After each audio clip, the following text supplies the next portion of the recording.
Everybody ready? Yeah. Okay, so we're going to bring our meeting to order. Public hearing. Public hearing. Our public hearing to order, okay?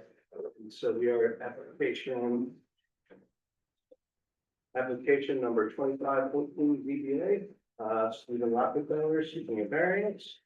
And so now it's time for us to hear from the applicant.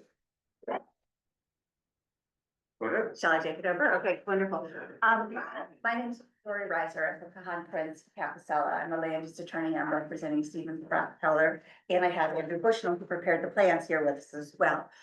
Before I get into it, we can either show the plan on the screen, which is kind of small and busy, or we have a few full-size prints of the plan that we had submitted. And perhaps it'd be easiest for me to pass them around for everyone to share and look at. Would that be? Yeah. Hang on, share it. Trying to get on his computer. Three or four would be the, maybe we don't want to. Yeah, I'm sorry. No, yeah, just spread them out here. The board is right here. Sorry. Yeah. Should we be Chairman? Mr. Chairman, just wanted to refer, we should probably know who the board members are present tonight. Oh, sure. Members are present. Sorry. Okay. Sure. So, board members present, Fred Oliver, Joan Ross, Julia. Julia Averill, Jeffrey Ballard, Catherine Skorka, and Michael Greenhouse.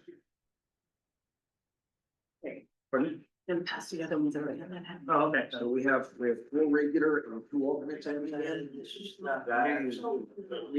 Yes. Three full and two alternates.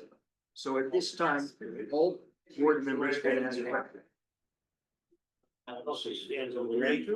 What's that? Is there four? They gave me. We have one. Excuse me, Mr. Chairman, hold it, folks. Stop.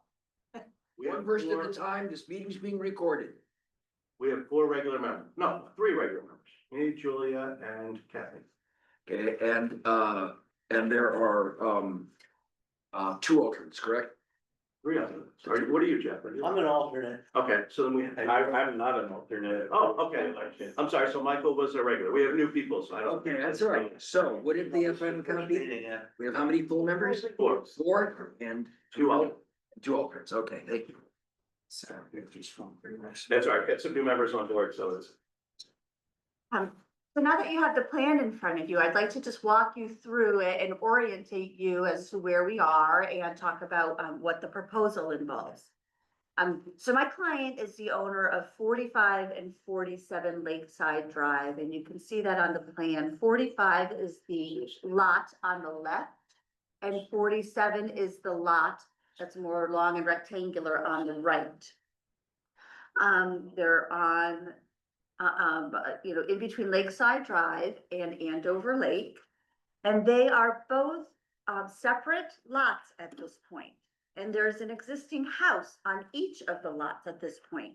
My client and his family live in 47, and 45 is presently used as a rental property. What they propose to do is to merge the two lots. Now, the two lots in and of themselves are each undersized. They're smaller than what the zoning regulations require. I assume you have a lot of those on Andover Lake. That's very common with lake properties. What my client would like to do is merge the two lots to one, thereby getting rid of one non-conforming lot and increasing the size of the resulting lot to not conforming, but certainly more conforming. It's still not large enough. We don't have enough space to make it large enough to have the actual regulations, but it will become more conforming. When the two lots become one, the plan is to eliminate the house on 45 Lakeside Drive, which is again that longer, narrower rectangular lot there. Eliminate that house.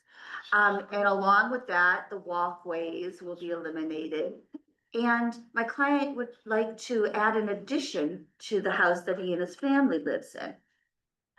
The addition you can see on the plan, it's marked proposed addition. It's got a 1,180 square feet in size. Now, this addition is, at the closest point, 36.45 feet from the lake. Now, the existing house that is not being touched and not being changed and is protected as a legal non-conforming, structure is, 9.64 feet presently from the edge of the lake. So this addition is further back from the lake than the actual houses. And my client also would like to build, you could see it on the plan as well, a proposed wood shop area. That is up, in the area of what is still presently 45 Lakeside. And it's able to propose shop, and it shows the impervious area as 832 square feet. That will be a personal use workshop only. He doesn't intend to have any commercial operations running out of there. He's not using it as a home occupation. He's not using it for rental purposes. It will be for storage, such as a boat. It will have exercise equipment in it. It will have hopefully a slop sink, because it's going to be a workshop. It'll be hobby space. So that's what's proposed for right there. We've situated it so it's directly adjoining the existing paved driveway that serves the house that's coming down, and that's presently on that lot. So there's no, I'll tell you what's not changing. The existing house at 47 is not changing. The existing garage at 47 is not changing, okay? And so those are not changing. So what we're doing is eliminating a non-conforming lot, merging it into another adjacent non-conforming lot, and we're eliminating a lot of existing non-conformities. And we're gonna talk mostly about that tonight. I know with variances, and some of you are new members, some of you have been here. Variances, you're usually talking about hardship, right? You know what that term is. You need a legal hardship that's unique to the land in order to justify the granting of variance. That's normally what you're here looking at. We're not even going to really use that word tonight. Tonight, we're talking about a reduction in nonconformities, because there's a whole line of cases that stand for the proposition that an independent basis for granting a variance is, you don't have to find a hardship, but you have to prove you're reducing existing nonconformities and making the parcel more conforming. It's called the Adolphson exception, and it's based on a line of cases that again started in about 1988, and again say, if you are reducing nonconformities, that is an independent basis for granting a variance. Now, the Adolphson case dealt with replacing one existing non-conforming use with another. A variance was granted to replace a non-conforming use with another non-conforming use that was more conforming, closer to what the overall zone wanted. In that case, it was going from an existing foundry use to a car repair shop. So the courts held, after the variance was upheld, the courts upheld it, saying that's making the property more conforming. We're going in the right direction.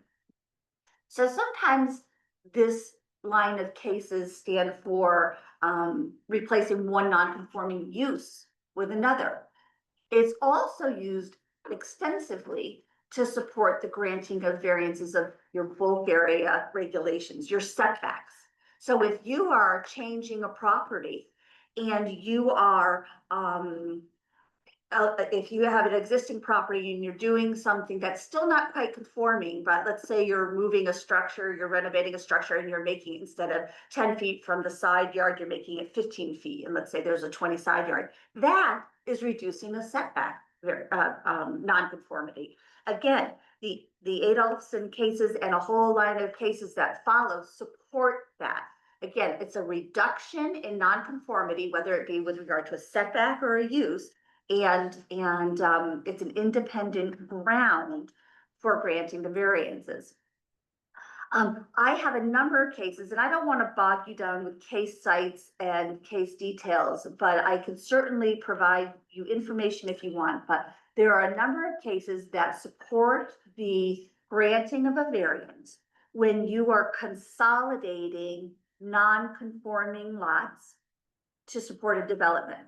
So there are cases that say if you have 3 non-conforming lots and they're undeveloped and and you want to develop on them, if you still need a variance to develop, but you're making it 2 more conforming lots, and so you have reduced the extent of the variances you need, they support that. There's a line of cases that go, again, you consolidate non-conforming lots, reduce them in number to have a more compliant development, whether it's 3 to 2, 2 to 1 here, 2 to 1, right? We're doing 2 non-conforming lots into 1 and eliminating a number or reducing the number of existing non-conformities. So let's go through what the non-conformities are that we're going to be improving. I had given you a summary of nonconformities as part of the application. I don't know if you all have it there in front of you. It was revised on September 24th, but I'm just going to take you step by step through them. So let's talk about 47 Lakeside first. We know that that lot is presently non-conforming with regard to lot area. It's non-conforming with regard to lot width. The existing garage on it, which is staying the same, is non-conforming with regard to the front yard. The existing house is non-conforming with regard to the rear yard. I had mentioned that at its closest point, it's only 9.64 feet from the lake. And the side yard right now, this is non-conforming with regard to the side yard. The existing garage is 7.65 feet. So, and the coverage is non-conforming. It's more than 12%. So there's a lot of non-conformities there, right? 45, independent and non-zone before the merger, has a lot of non-conformities too, with regard to area, width, the rear and side yard, with regard to the existing house there, and coverage. Well, when we combine these 2 parcels as being proposed, right now, our lot area is still going to be non-conforming. We still don't have the required 60,000 square feet, but gosh, I bet there's not too many properties on Andover Lake that actually have that, that minimum square footage. But we're getting more conforming because we add the 2 properties together. Now we're at 26,890 square feet. Lot width, once these 2 lots, it becomes totally conforming. We have a conforming lot width, which is 200 feet, okay? The front yard, again, the existing garage is not changing. So that non-conformity stays untouched and stays the same. So this isn't, the merger doesn't affect that at all, okay? That stays blessed as it is. It's not being changed at all, okay? There is another front yard nonconformity. We already have one, remember, we already have the garage that's 32.76 from the center line of the road. With the addition of the proposed workshop, that will be within that same front yard too, but not quite as close. We're showing it here on the plan as 43.46 feet from the center line, and it's required to be 50 feet. So although it's still in the front yard like the existing garage is, it's further back than the existing garage. And we're at 43.46 feet. I know that there was a note and a comment in your zoning agent's memo about can that be moved to a more conforming location, at least maybe pushed back to meet the 50 feet. I believe we can accommodate that. So if the reason we put it here is, again, it's directly adjacent to the paved patio, but if you felt more comfortable with us pushing it back to the 50 feet from center line, I believe we can, as a condition of approval, if you see fit, revise the plan accordingly to make that happen. Excuse me, just for the record, Mark, it's a question for you, Roger. If that happens, will it encroach on the setback to Andover Lake or? No, it's outside of the setback to Andover Lake, because the Andover Lake setback, the rear yard is 75 feet. I don't think we would be within the 75-foot rear yard setback. Andrew, can you confirm that for me? I agree with it. Okay, thank you. Yeah, I think we're still far enough away. So again, so that's the front yard. Now the rear yard setback with the lot merger and the proposal in front of you, again, we're not changing the existing house at 47, which is 9.64 feet from the lake. We're not changing that. That stays the same. That's blessed, if you will, under your current regulations to stay exactly how it is. Now, the addition, I said, is going to be an addition. It is within the Andover Lake setback, but it's further away than the existing houses at 47, so it's more conforming. And it's going to be pushed to 36.45 feet back from the lake. Let's see. The side yard, we're going to be getting rid of one side yard violation, because remember I mentioned the house at 47 presently violates the side yard to 45. But when we merge those two lots, that goes away. But we will, and by the way, the side yard violation on 45, where the existing house is, that goes away because that house is coming down. There will still be a side yard encroachment for the proposed workshop. That is going to be 14, just under 15 feet from the side yard, 14.94 feet based on this plan, okay? And it is further from the side yard than the house at 45 that's going to be coming down. That was only 12.41 feet, so this is further away. So we've got an increased side yard setback here than what was previously on this parcel, okay? And the coverage is going to be slightly reduced, not a ton, but slightly reduced. It's going from 25.24 down to 25.14. Okay, so there's a slight reduction in coverage too. So I don't want to belabor it, but the reason I'm going through all the reduction in nonconformities is because that's the basis that we're asking you to grant this variance on. Again, not your traditional hardship. We are saying because of the reduction in nonconformities, and in one case, a complete elimination of nonconformities, we're completely eliminating the lot width nonconformity.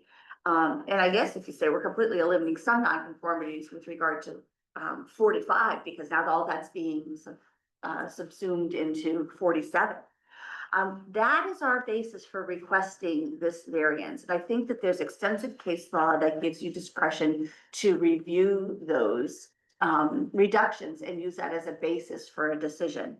Now, I will tell you, the case law also says any reduction in nonconformities can support a variance. You don't have to demonstrate that it's the most reduction you could possibly achieve. So any reduction in of nonconformities is enough. So we don't have to be looking at like, well, what are the other alternatives? Can you reduce it more? Can you move it a little bit more? Can you shrink the coverage a little bit more? That's not where the cases go. They say if we're reducing it, that's a basis right there. And the last thing I want to touch on is, and this was, there's a new memo from your zoning agent dated today, and he says he also wants you to consider whether the addition constitutes an increase in the existing nonconformity with regard to the dwelling at 37. And he cites the section 4.1.4 of your regulations that talks about if a structure is non-conforming with respect to setbacks, it can't be enlarged or expanded in a way such to increase the size or volume of the nonconformity. That is, again, that's a section of your regulations we're asking for a variance from. We're asking for a variance of two things. That section, increasing a nonconformity, but we're also asking for a variance of your setbacks, your general setbacks, because all based on this reduction or elimination of nonconformities. There's one case in specific I want to just reference to you, and it's a fairly new case. It came out in July of 2024. I've lectured on it, and it's in some materials that I use for my lectures. It's called Bernstein versus Westbrook ZBA. And it's kind of on point to Wayne's most recent comment. In that case, I can hold on.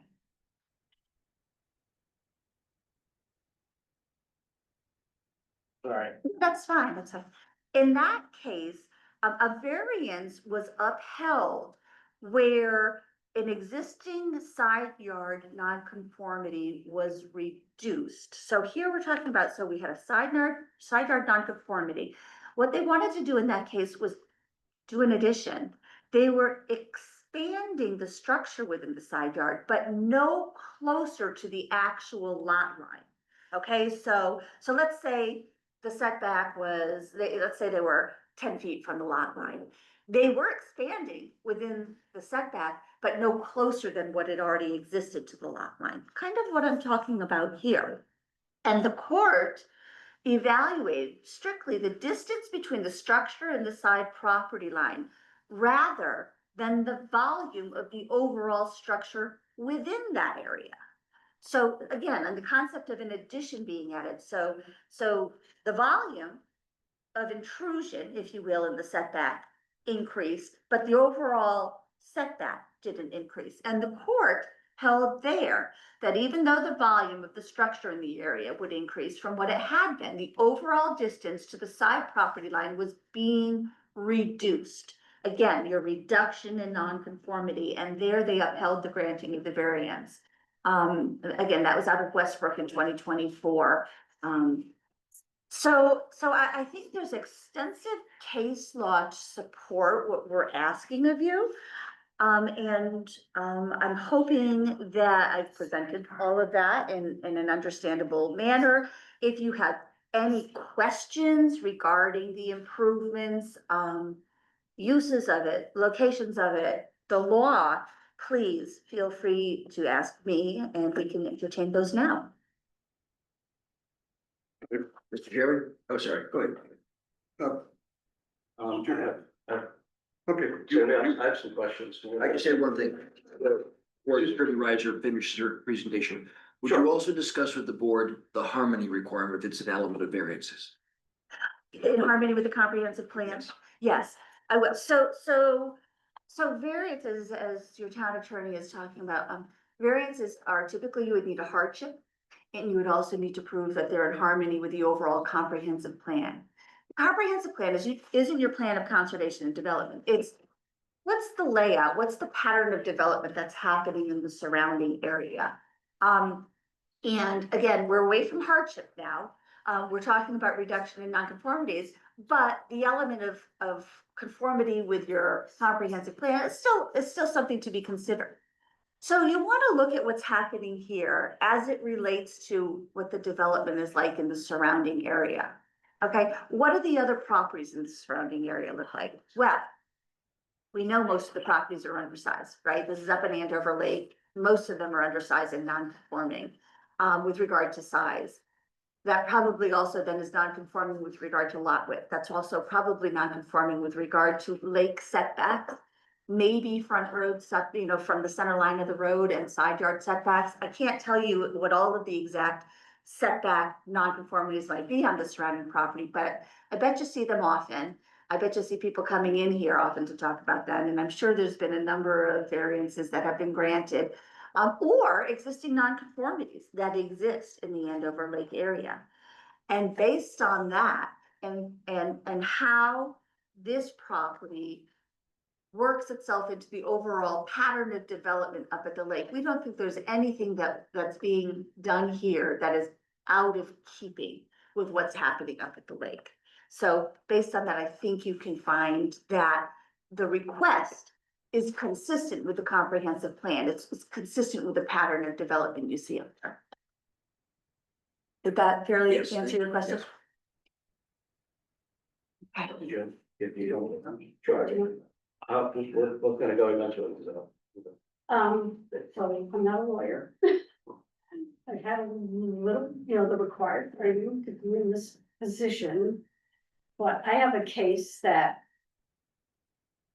states holding under applicable zoning regulations, proposed expansion of second floor of non-conforming house on non-conforming lot, expansion of second floor was not permitted, even though setbacks would be more conforming. So the fact that you're reducing setbacks, I don't think gives you a blank slate. Can you tell me the name of that case? Because I think I know it. I just want to make sure. Versus zoning board of appeals 291. I'm sorry, which one? What's the first name? Moon.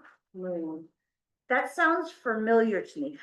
I think that case, and Mark, Attorney Franz, correct me if I'm wrong.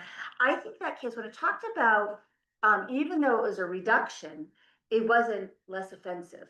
And that's really, there's a couple of interesting cases that came out about that as to, is this really less offensive? I think that's a Superior Court case. And there are a couple of Superior Court cases, and I say that because it's not binding precedent, but I say that because there's a couple of Superior Court cases where they said, is it really less offensive to have the second story, or to have the setback where it was? And if I'm thinking of the right case, I think there were some neighbors who were complaining in that case who didn't like the second story because they said it created a direct line of sight into their bedrooms. And they said, well, they felt that was an intrusion. Do you remember this case? For the record, Mark Brands, I remember that case, but I don't think it's this one. And Oh. let me back up. You read it kind of fast. It's talking about a second floor. It was, but I'm just the general principle. I'm just a layman, but to me, the general principle, the fact that they were reducing setbacks didn't allow them to, override maybe like our section 4.2. Let me just try to, a vertical increase in some towns, a vertical increase within the required setback in some towns is an expansion of a nonconformity, in others it isn't. It depends on your local regulation. But I would say that this comes into the harmony requirement, right? I mean, they're proposing a workshop with it's not a full second floor, but a second floor. You can certainly consider, sorry? In addition. The addition of the workshop. No, I was talking about the workshop. Okay. The workshop has a stairway. It appears to have a second floor of some kind, okay? That's something you can consider in determining whether the total variance is commensurate with the reduction in nonconformity. But a variance by its nature is something that allows something prohibited by the zoning regulations. So whether they're going out or up, they still need a variance, if that helps. Yeah. Well, so I feel like, our committee will discuss it and come to a decision, but as far as like the addition on the house, which is increasing the space of a existing nonconformity, which is, our regulations say is prohibited without but I feel like we should have, what is the unique hardship that is requiring the addition? They're not, I mean, Attorney Raj is correct that this reduction in nonconformity is a valid basis for a variance even without hardship. And the book you're reading from discusses the Yellowstone case. I know it's there because. Well, could be, but I know it's there. I'm I just helped write. doing my best to But. interpret, and do my job. Yeah, but in terms of the total volume of building that they're proposing as compared to what they're eliminating, that is something you are allowed to consider in reviewing this variance. That is proper, But I but they don't have to show hardship, or that's not the basis of their application, and they're allowed to do that. And that's the reason I had mentioned that, relatively new Bernstein case, because that was a very on-point specific case that held, even though the volume of the structure is increasing within the setback, if the setback itself is not increasing, and if it's being diminished, then the court upheld the granting of a variance in that case. So that's just something for you to consider as well. Okay, so I will present to. So I just feel like you're reducing. And I agree, it's great to reduce the nonconformities, but then you're adding you said maybe you would push back the workshop, so we don't add that nonconformity to that lot, right? Because you're trading, you're reducing some of the side yard nonconformities, but then the shed is too close to the road. And then we're extending the lakeside nonconformity, even though it's less than the original house, but it's new, so you're creating more nonconformity there. So when does it become a wash? I don't know. Well, and I would That's a say, legitimate question to ask. yeah, I think so too, and I would say it's a wash with regard to coverage, because we're minutely decreasing the coverage from where the existing is. But I want you to keep in mind that with regard to the lake, so the existing house, which is protected and is staying, is 9.64. The house that's coming down is 42.55 feet. That's within the lake setback, the 75-foot lake setback. And that's a whole house structure that's coming down. We are proposing to add the addition in, which is actually slightly smaller in footprint than the structure that's coming down. And that's gonna be 36.45 feet. So we're stepping back, right? We're stepping back from the closest point, not quite as far back as the house that's coming down. We are replacing the house that's coming down with the addition, but we are still significantly further back. And I think footprint wise, the existing house that's coming down is just over 1,300 square foot. And the footprint of the existing addition is 1,180 square feet. And how big is what's the square footage of the workshop? The square footage of the workshop is 832 square feet. And again, if need be, we can push that and slightly realign it so that it's, beyond the 50-foot setback. We put it there so not to have to extend any, pervious or impervious driveway extending further to it. It's just directly, kitty corner and adjacent to the existing driveway.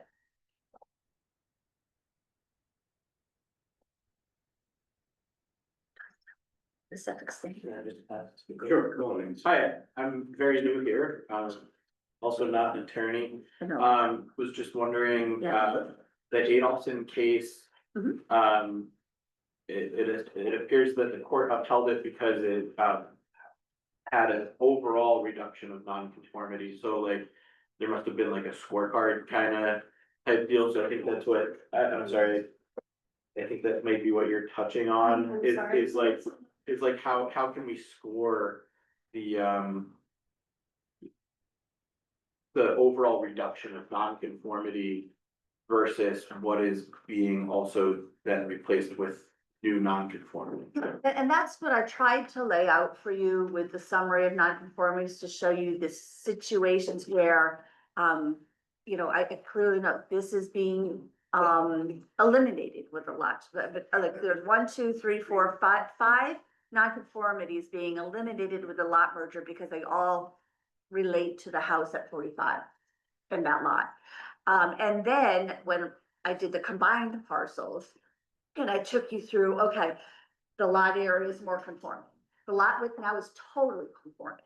And then the front yard is more conforming than the existing garage at 47. The rear yard is more conforming than the existing house at 47. And the side yard is more conforming.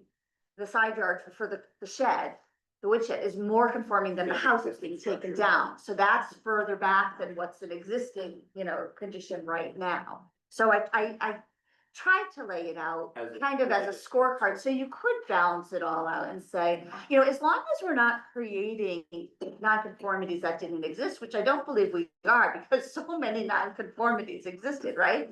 Then it's something for you to evaluate. And I do want to remind you, the cases do say, it's not eliminate them to the greatest extent you possibly can, or reduce them to the greatest extent you possibly can. There is a basis in law that as long as they are being net reduced, that is sufficient basis for, under the Adolphson line of cases, or Adolphson, I'm sorry if I'm pronouncing it wrong, for granting the variance. So does that argue that any decrease in nonconformity, regardless of how it's balanced with an increase in nonconformity, removes the necessity of the hardship argument? Any decrease in elimination or reduction in nonconformities, yes, eliminates the Regardless of hardship the requirement. balance of conformity. So then, okay, that seems to indicate that we're out of business then, because it seems like anyone could Well, I do a mean, little tweak onto their house and say, well, You know, But only if you have an existing non-conforming situation, you don't always, right? I mean, yeah, I'm here at the lake, you certainly do. yeah. Yeah. Yeah. So that's the problem about that argument. It seems like it almost invalidates the purpose of even having of even trying to rule on zoning variances on the lake, because it. Let me clarify one thing for you. If you are creating a non-conformity that didn't previously exist, Mhm. that's a problem. You can't be creating all these new non-conformities, and there's some Right. cases that talk about that. But I don't believe we're creating new non-conformities here, because again, we already have a front yard non-conformity. We already have a side yard non-conformity. We already have a rear yard non-conformity. It's not like, let's say this was completely compliant with regard to rear yard and like setback before. And now all of a sudden we've reduced other non-conformities, but now we're encroaching in the rear yard. We're not creating a brand new non-conformity. So that's a little differentiation also. So that still gives you some control there to make sure people don't try and come in and get creative saying, oh, well, we're doing better here, but now we're totally creating all these other problems. Again, you've got to look at the big picture and overall, what exists for nonconformities. Make sure you're not creating a new nonconformity, and are you making those existing nonconformities better? I would argue that if you treat both lots as separate, you are creating, with the proposed workshop, you're creating a new non-conformity With regard to, with regard to currently the setback from the center line, but also the side yard neighbor at 43. well, and I would just counter by saying there is an existing side yard nonconformity with regard to the house that's there right now, Right, and this but we're is talking further about back. New structure. Well, it's just whether, Because you said new structure. yeah, however, if you had this house, and I wanted to take down the house and rebuild a house, I could do it up to that side yard still. I could still build up to the existing encroachment in that footprint. So just because I'm building a woodshed and not a house further back, I don't think that really changes anything. I can hear your point with regard to the front yard. On 45 itself, there's no front yard setback right now. That's a nonconformity. But again, we can fix that. We can move that out. But the side yard setback right now, that's protected and grandfathered is, what is that? Bear with me, please. Well, the shop is 14.94, but I don't see The house itself is 12 something. 12 something, yeah, 12.41 feet off. So we're further back than the existing side yard nonconformity. That's protected and, we have a vested right in maintaining if we want it.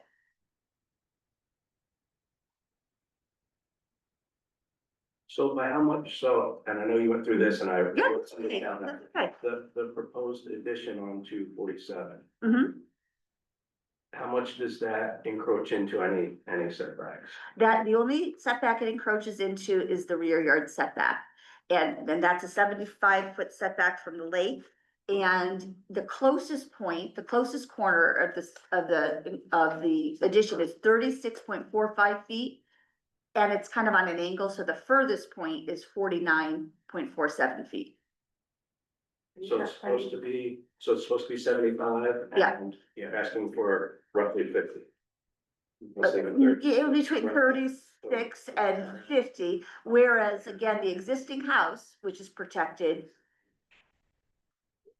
Mhm. Right, so the addition, so we're talking about Yeah. the new structure, the adding non-conformities. Right. So that's, yeah.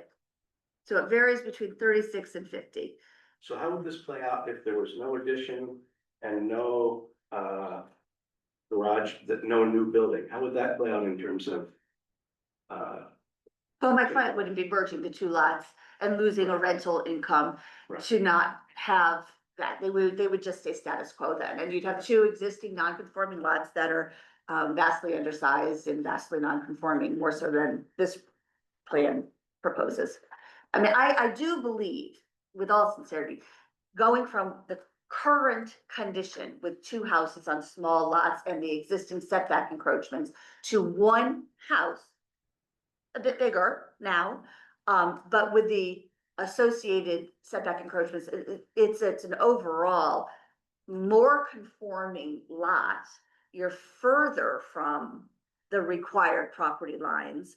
I think it's a better plan. It's definitely, this one lot is definitely more conforming than the two separate standalone lots as they are today.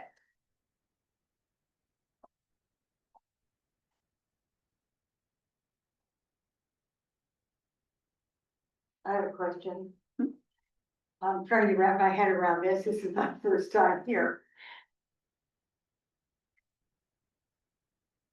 If the plan is built out as proposed, there'll be the house Mhm. with an addition, an existing garage Mhm. with one corner closer to the road than probably is generally allowed, Mhm. correct? The existing garage, yeah, that's staying the same. Yep, that's correct. And the proposed shop Mhm. is a little further back from the road, but that would remain. And the only thing that would come out of this is the entire house on the Mhm. second lot, correct? Yes, the house on the second lot would come out. So in the end, there would be 3 buildings on the double lot. 3 buildings, and right now you have 3 buildings on on 2 lots. So same amount of structures. Yeah. Mhm. Okay. So it's the same number of structures. Yeah. And Yeah, and one more thing that I would like to add. With all of these proposed changes, we will now actually be also having a code compliant septic system. The health department's been involved. We don't have that now, right? So right now, with all of these changes, there's gonna be a significant improvement to the health code compliance issue as well. right, that's a great thing, but that's not in our purview. No, it's not, but when you know, it's a benefit. Yeah. It goes into the overall evaluation is what you've got status quo with the 2 separate lots now better than what this proposal is? Does this become a better fit for the lake and more compliant with your regulations? I think it's something to be, Mhm. factored in. Yeah, so one of my concerns is just with the size of the added structure. So if we look at square footage on the lot, which plays into, say, pollution in the lake and things like that. We're talking about adding on 674 square feet of impervious coverage. I'm sorry, how much did you say? 674. So you have the the house that's slated to be torn down. And someone might want to check on that. I think it's about 2,000 square feet But from what I read. on between the this, shop and the addition. So the existing 47 is listed as. 2107, 2,107 square feet. So I have that as 1338. Okay.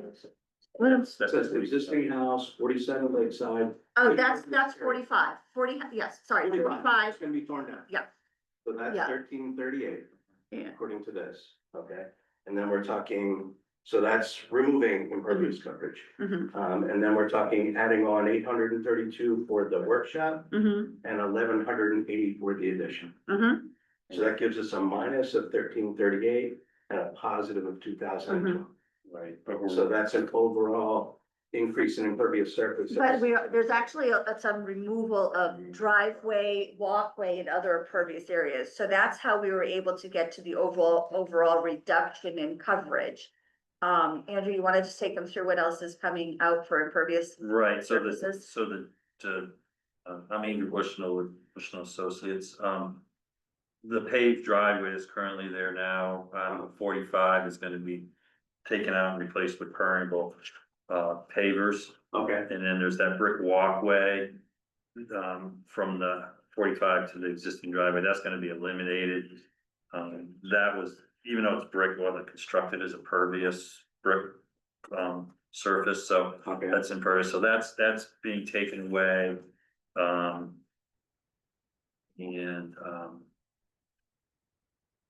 Though I think those two, if you had those in, I think that would balance it out. There's a slight decrease. so what is your calculation for the change in So, impervious surface with that? well, so you're gonna take another 420 off for the driveway, and the walkway is 262.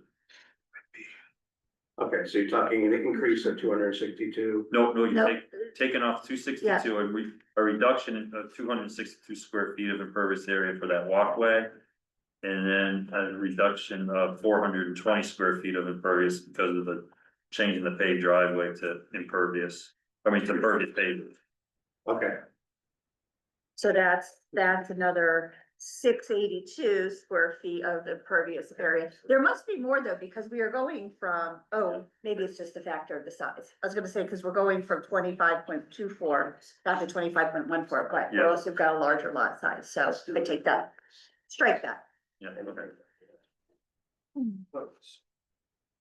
yeah, I will say with the septic too, you're actually creating less sewage going from two houses to one house. So, okay. So do we have some reassurance if this goes forward that say that permeable driveway and walkway will remain in perpetuity, or, could someone say, well, I don't like this stuff, I'm just gonna pave it, and therefore will be. Well, it's a condition of approval. If it's shown on the approved plan and the variance is tied to the approved plan, if it were to be changed in the future, it would be a violation.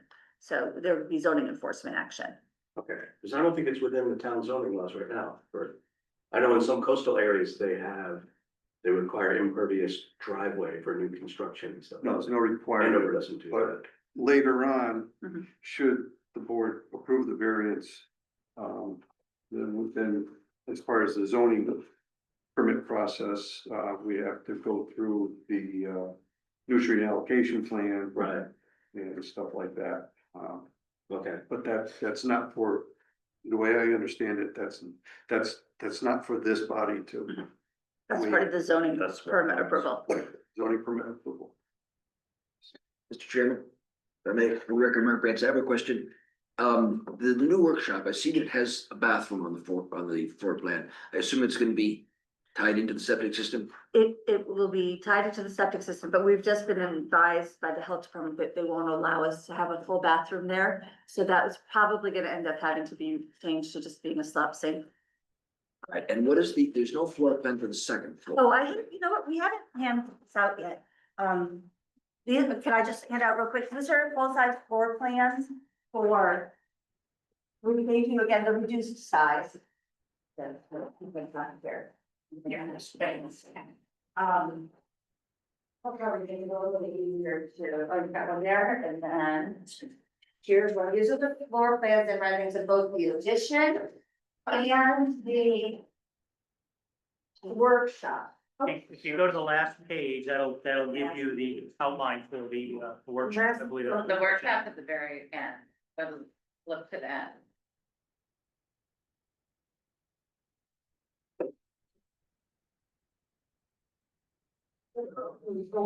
Yeah. So see the first floor, the way there's kayaks and then both the doors, the second floor, it's like. So you wanna explain that to them, if you want me to? What's that? You wanna explain to them Mark, before we get into that, can we just give Steve a couple of minutes to just walk everyone through what the floor plans look like? Do you wanna do that? You want to start from the beginning, or? I can, if you like. Yeah, I mean, go ahead. Okay. You're on a roll. here. Okay. All right, so the workshop, we're at the last page of the floor plan, so you can see what it looks like from the outside, the west elevation and the east elevation, north and south. The first floor is gonna be really open. It's gonna be for boat storage, and that's gonna be all the workshop area, okay? You see where it shows a bath now, that will likely have to change based on health department approval. We're hoping to be able to at least keep a slop sink in there. I'm going to wash your hands, if, you get dirty and you're working. This, yep, the second floor, when you go up the stairs, you can see the layout here is just a big open room proposed to be primarily, oh, sorry. You have a question? We're just trying to get on the right page here. Okay, hang on, because the tape will not pick up two people at once. Okay. That's the problem. We are on B-1.0, That's it. There you go, okay. okay? Sorry. Right. Tell me when you're there and then. Okay. Workshop and. Okay, so the second floor you can see is a big open room, and that's really just gonna be laid out as an exercise room.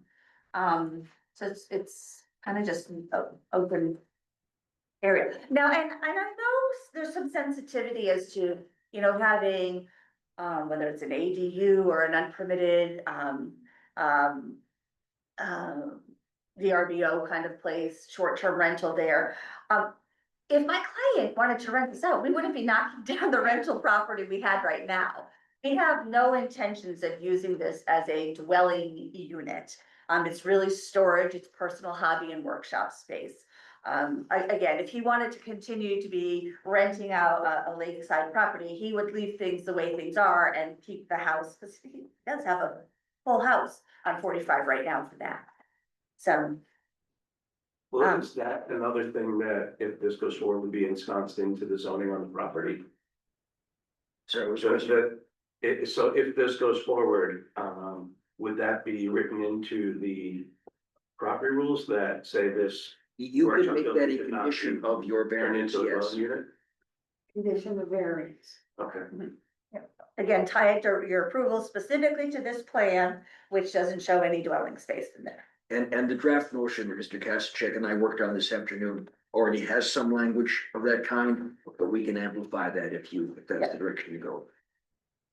I don't know if you're at all interested in seeing the floor plans or the renderings of the addition. We have those, we can take you through them as well. They're in this packet too. So, Exactly. Supervisor, Yeah. can we, Yes, go over the bathroom in the workshop?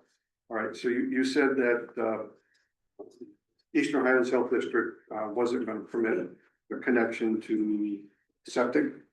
Well, they won't permit the connection because it needs to count as a flow for another bedroom. And we can't make the septic any bigger, so it's not that they won't permit it, it's that they can't, because we can't show a bigger Okay, septic. so, But it will connect, correct? Well, what we'd like, the proposal now would be to just connect a slop sink and not have a toilet.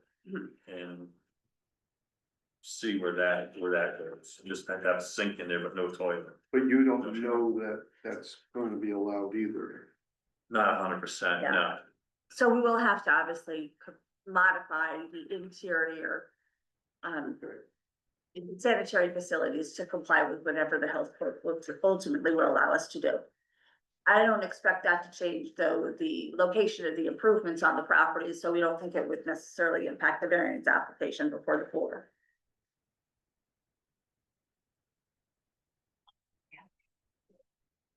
Okay, Okay, any other questions? Would you like me to take you through the floor plans for the addition? Jeff Ballard, 174 Lake Road. I'm very familiar with Steve's property and the buildings on it. And I'm very fortunate to have a double lot on 174 Lake Road. And my question for Steve or the designers is why, how fortunate did I, other than my garage, which I had to get variances for, which is the same size as your workshop, to try and get it into the center of the property and move the proposed shop to the rear of the existing garage or closer to the center of the property and offset the addition towards the existing garage to increase the setback from the lake. Yeah, grading issues and Excuse me. grading issues there. You want to elaborate on that? I think, Jeff, I understand your question, you're saying is why not pull the addition further up towards the road? That and move the proposed workshop away from the road and away from the side variance to the right, and put it more towards the garage. So we already communicated that it is an option to move it to the 50-foot center line. In regard to the side yard, when you look at we'll call it the functionality, aesthetics, et cetera, all of that. Location to the existing cutaway for the driveway, even though we will be replacing that with permeable pavers of some kind. It just makes the most sense there, and it should be within our ability or right to do so, because again, it is less conforming, or should I say more conforming than the current condition. And that's Mr. Rockefeller speaking. Yes, yeah. Sorry. Also, it's, for utility lines going to the shed, we kind of want them to line up as close as possible with the existing utility lines that go to the house. So if we significantly move the location of that shed, we'll probably have to be doing some more disturbance in order to reroute those lines. I think we talked about that at one point, didn't we? So, ideally, again, pushing it so it's 50 foot back. That's an easier accommodation than moving it completely out of the side yard. As I mentioned, the house itself is closer to the property line. We have a vested right to maintain that. And what we'd like to do is just swap out the house for this shed and make it more conforming, push it back a bit, but moving it too far into the interior of the property, and closer to the existing garage makes a disconnect You're in the calling driveway. shed The shop. The shop, the woodshed. I'm sorry, I call it the wood shop, the shop. Okay. Sorry, yes, the shop is what I'm Yeah, referring so to. I'm looking for out here Workshop. for a shed and I don't see a shop. Yeah, Does the shop have those exercise? yeah, Upstairs? Yeah. the workshop has the exercise on the second floor.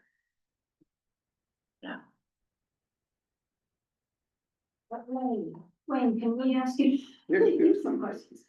Right answer. So the workshop is not being called a dwelling. I don't know what the definition of a dwelling is. I mean, if it has a bathroom, I don't know what makes it a dwelling. Somebody has to. Well, somebody have to have a kitchen as well. So there'll be 3 buildings on one combined lot, but only one dwelling. Is that how? That's all I understand, I guess. Okay, and so you can have 2 stories in your dwelling, and so is there any height restrictions to what we're doing with the workshop? 25 feet, you think is the height reduction, maximum height in the building, I'm there 22. We got 22.9. 25 feet. Maximum height. Or building.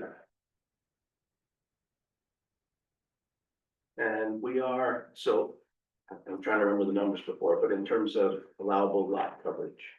So how does this fit in that? If it was The maximum lot coverage in the zone is 12%. The current coverage on the 2 lots combined is 25.47%. And the proposed on the 2 lots combined is 25.14%. So, 0.10% less. This is Wayne, I would say that 26 square feet difference, correct? Yeah. Which is less than a. From sheet- existing less than a to sheet of proposed. plywood, and within the margin of error. Right. Thank you.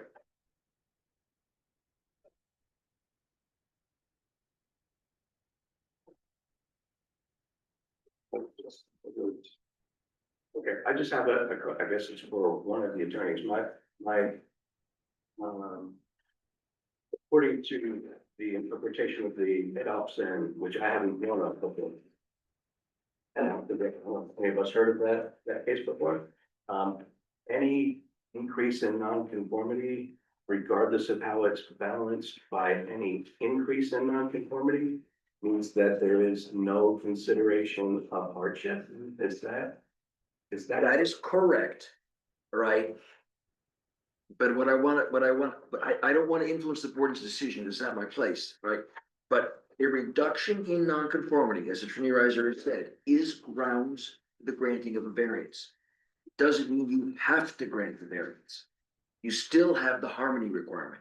Do you think that on balance, the reduction in nonconformity is a public benefit sufficient to support whatever increase they're proposing? That's within your judgment.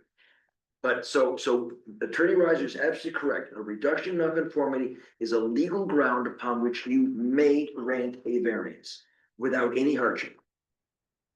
But it doesn't mean you have to. You're allowed to look at the plan and see whether you, Attorney Reiser's argument is that the reduced coverage, the elimination of a house, that these are all cumulative benefits that justify what they're proposing, balanced by the reduction. But that's the decision for you to make.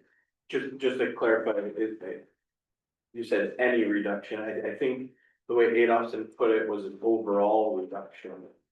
If you like weight it like a sport car type, that was my question earlier. It made it seem at least that the decision was predicated on the fact that there was an overall reduction of non-conformity. And that's what the applicant is saying. They're Yeah. saying that we're reducing overall nonconformity in a number of different respects. That's their position, and that's your call.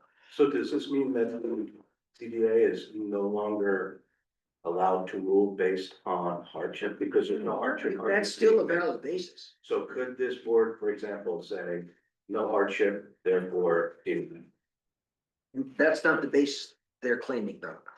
No. The basis of this We always rule application, up till- on some other application, they may be basing it on hardship. These applicants aren't. So up till now, because we read the state statutes that are in there, Yes, we base our rulings on unique hardship to Yes. that property. And that's what we've always based our rulings on before.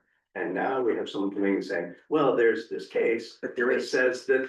and I'm so pleased that That's a problem. and I'm so pleased your town attorney is here because I do run into this issue and lots of boards struggle with it because it's drilled into your head. You can't grant a variance unless you find a hardship. And you're right, that's what in the statute, that's what the statute said. But there's a line of cases, a well-developed line of case law. It's not based in statute, it's based on case law. And I guess peripherally, the statutes and law on non-conforming uses, but it's not specifically in the statutes, but it's precedential case law, it's superior court cases, it's appellate court cases, it is Supreme Court cases that have said you do not need to make any showing of hardship if you are demonstrating a reduction or elimination in non-conformities, whether that be use, setbacks, coverage, what have you. So my question is, if it's as well established as you're claiming it is, why hasn't it made it into the statutes yet? Mark, you want to say? Statutes tend to have, Yeah. this is so, and then a list of exceptions. Yeah. right? And so why isn't this in that list of exceptions? Because it seems very difficult for us to make a decision. We've always made a decision, right? Now you come in saying that, we're not familiar with that until just now. Yeah. And, we're expected to make a ruling based on something that we're just learning about tonight. That's a problem for me. It is, Mr. Up to the record, Mark Ritz. The Planning and Zoning section of the Bar Association, of which Attorney Reiser and I are both members, actually drafted new legislation for the General Assembly that we have submitted several years running now Mhm. that would address not only this issue, but several others. For example, in flood-prone areas, Mhm. you have to elevate a building. Mhm. And yet there have been cases that said that's not hardship. Well, if it's in a flood-prone area and you've got to elevate it, that seems like it ought to be a hardship, but the courts have said it isn't. Also, Americans with Disabilities Act is not addressed in statutes. That is a ground for variances. It is not in the statute, and yet it's in the Americans with Disabilities Act, state and federal. So we have tried to produce new legislation that would fix all of this. And so far, the General Assembly has adopted it. So I read that one of the reasons I know you wanted me here is because this is new and it's not in statutes. But it is in fact a ground upon which you may grant a variance. The reduction in the nonconformity is by itself, without hardship, a ground for on which you may grant a variance. And I didn't say you have to, but you may, you have the authority, you have the jurisdiction, you have the discretion to look at this and say, is this on balance a benefit to the community, to the neighborhood, to the law, etc. Okay. Is that a fair statement? Agreed. Okay. So my question, I'll finish my line of thinking and then I'll shut up. So do we also have the discretion to say, sorry, we don't see a hardship, we're going to deny it? Is that, have we lost that discretion as a result? On this particular case, I would say. Only on this case, because they're not basing their application on hardship. Okay, because we've had some before, where people didn't make a hardship, or we said, you didn't make a hardship argument, sorry. So That, here they're saying, we're not making a hardship argument because we don't have to, correct, okay? and they're right. For the town attorney, do you have examples of case law where someone applied for variance in the same type of situation, not for hardship. And it was denied by the zoning board. And the court upheld the zoning board ruling on denying that, because on a quick search for cases, past precedent would indicate zoning board can't do anything, you know, it's like, okay, there's a non-conformity reduction, so courts are going to uphold, you know, if it went to, like a trial from like Rockefeller, for example, the court would uphold and approve the variances, essentially, like overrule the zoning board, not denying the variances. Let me I'm put sorry. it, let me put it this way. Yeah. If you decide that you feel the reductions in nonconformity justify what is being proposed here, and you grant the variance, and a neighbor appeals, I am confident that I can win on appeal. If you deny it because you conclude that the decrease in nonconformities is not sufficient to justify what is shown here, I am confident that I can win on appeal. A court is going to uphold your discretion. The only way a court is not going to uphold you is if you say there's no hardship, because they're not basing their application on hardship. Right, all right, that's I the, don't, okay, that's, I think, what I was grasping for. and let's put it this way, in maybe 40 years, I've never lost for you. Okay, I don't intend to start now. well, here's the problem with my line of We thinking. can find both sides, but probably more. But I have seen in our little Connecticut I need to get the new one. where they allow the variance based on the reduction in the nonconformities. But I think there are cases where they didn't necessarily prove it because of that, but I think there's a lot where they did. Yeah. So it's kind of That a was, little bit of common sense and looking at the whole picture and Exactly. seeing if you feel like, Yeah. you know, is it worth it? Yeah, I just didn't like, I'm very new here, so. Yeah.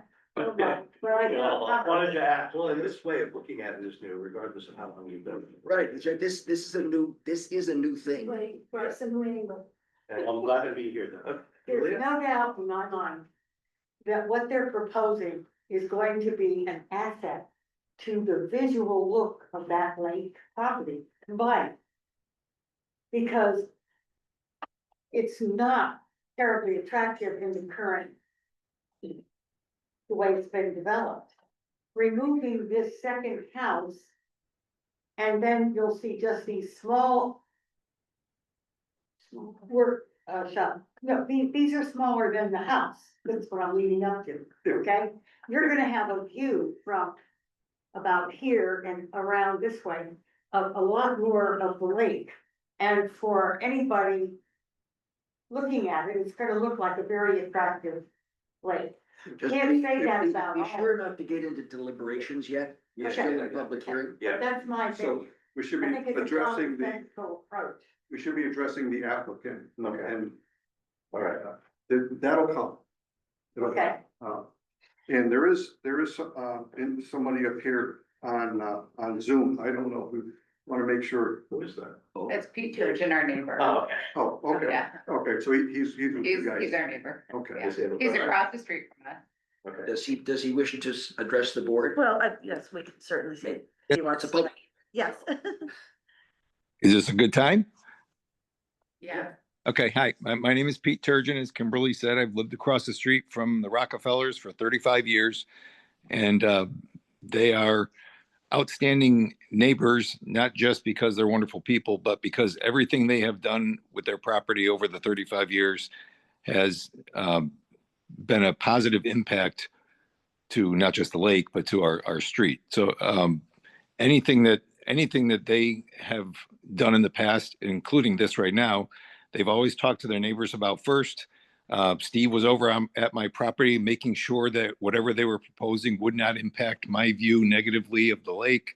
I mean, they're very sensitive to maintaining the character and beauty of this area. That's why they've lived here for 35 years. And I know they won't say it's a hardship, but I mean, they have a growing family, and the house that they live in does not support the family that they have right now. And that's the need for the addition. And I'd hate to lose them as neighbors. And I think this town would suffer a loss if they were to have to leave just because they can't support their family within the confines of the house that they've lived in for more than 35 years. So that's my 2 cents. Thanks, hi, I'm Kathleen Barrett and also a neighbor of the Rockefellers. I live directly across the street, right next door to the Turgeons. And I. Are you a board member? A member of the board? No, I'm a member of the community, I'm a member of the community. Sure. I'm a neighbor. I know it's confusing at the table. It's hard for you to tell who's who.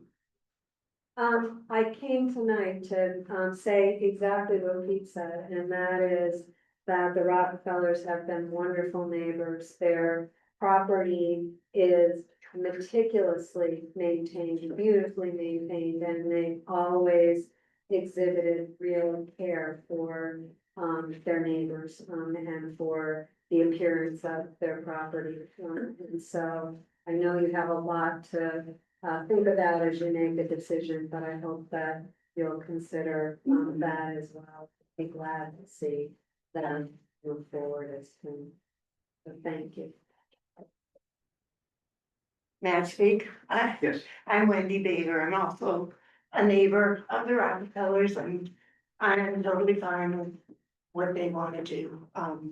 I appreciate that they informed me about it ahead of the time. Having the opportunity, I didn't know there was so much to, to do with all this, and I hope they get to do what they want. I think they deserve to do. So for the neighbors, you guys are not concerned that if the workshop is closer to the road, that it will. I was thinking it might block your view of the lake if you're across the street a little bit, but I mean, if you're okay with that. Right, because I went by, it is a beautiful property, I agree. The little house is nice too that you bought. You know, that property looks pretty nice too. And that house is way down front right now, so now the building will be closer to the road. You guys have no concerns? You know, I value my neighbors and I'll be able to continue to see, even if it blocks my view a little. I'll be able to see over it and elevated and so, thank you for asking, so that was considered. I also, this is Pete Turgeon again. I also echo what Kathleen said, and any difference in view is more than offset by keeping them here. So.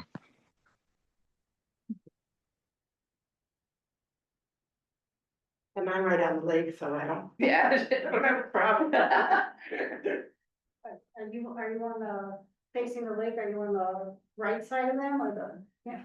If you're facing their house, I'm on the left. I'm 75. I just have a clarifying question for the attorneys, because I want to make sure that we're doing what we're supposed to do here. So we are deliberating not based on hardship, but whether we think that on balance, the increases and decreases in nonconformity and the square footage and all that stuff are positive and we would grant that variance. Is that essentially what? That is exactly right. Okay, so we have the discretion to say yes or to say no, but it's just that. And you could also condition or modify too. I mean, Attorney Reiser said if you want the shop setback 50 to 50 foot, they can do that. They were trying to keep it farther from the lake, I think is what you said. Yes, we'd like it as far from the lake and as close to the existing driveway as possible, but. But that's a condition they've offered. And there may be others that you're thinking of. I don't know if they would be, but, Okay.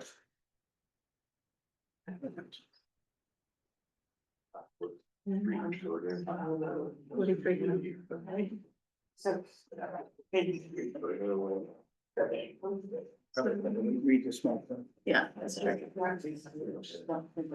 I really don't have anything else to propose or to offer. If you have further questions, happy to answer them. We do think that in the big global picture, the consolidation of these two smaller properties, separate houses and all the amenities that go with it, we do think that this is more in keeping to consolidate them into one it's a net more conforming situation, we believe. Ultimately, again, it's for you to decide, does it fit in overall with the surrounding development in the area? And we propose it does. We hope you'll agree. We're glad to have the support of our neighbors in this. Having one slightly larger house for his family rather than two separate homes is just more desirable for him, makes sense at this point, and is the whole reason behind this consolidation.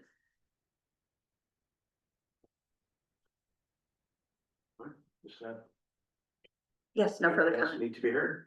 Thank you. Oh, With the new house being better, will the septic be better? yes. Yes, we have to work with health department in order to have now code compliant septic system. So and I think that Andrew, our engineer, also said that there'll be less sewage going in now because you have just the one house versus two, correct? So there will be two existing septic systems will be removed. And then one will be put in and according to modern standards. Correct. So are they going to, because remove the old septic systems and what the associated soil that goes with that? Is that, what goes along with that project? Remove the tanks and then whatever there are for leaching structures, for structures. If it's just stone, I could probably leave it. Okay. Or if there's like a dry well or something. Or fill it in, pump it out and just fill it. Well, Or correct me if I'm wrong, typically you pump it out and just crush the tank. Yeah, if, most of the time. Correct. But so the old ones will both be removed. We're not gonna. Yeah, let's call it abandoned. Okay. Okay. All right, anybody else have anything to say before we move on to our next phase? Hearing none. Thank you for your time. Thank you. Thank you for coming out. So I'm going to the hearing. So you close the public hearing? Yeah, we close this part. Well, it says continue, there's close, continue public hearing. Close it, we're continuing. Okay, so we're gonna close the public hearing. Continue on to the next phase. Regular meeting. So. We need to keep. Yeah, we should. Keep this there. Yes. All right. Yes. You're welcome. They want to- I was. I don't know what they said. Repeat that.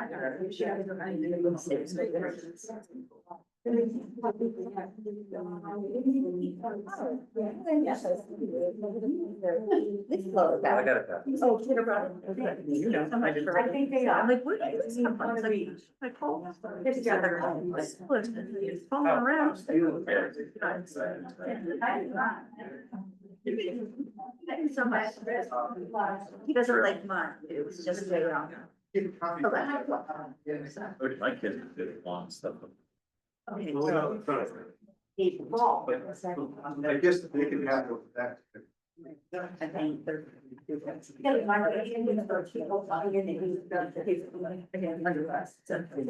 Those two. Yeah.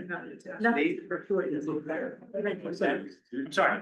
You want the plans? That'd be great. Yeah, they're essential.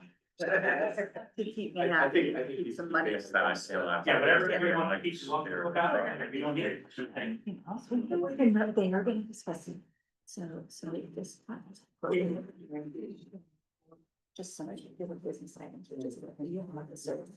Hopefully I'm not gonna be-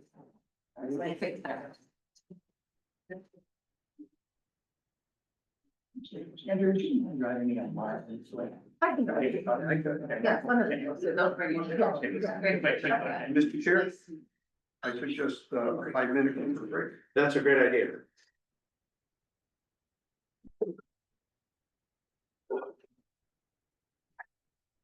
Alright, so. Yeah, I got it. Oh, okay. You saw the one. Say yes. Yes. Mark, did you find out about that meeting? No. Section meeting? I don't know why I'm not getting the notices. I would say our system for a while was blocking any 25-minute And you can sort of calculate them, you know, all of them. I don't have to be that. It was an association, it was a program. Some of the rest just. And just give me about this here.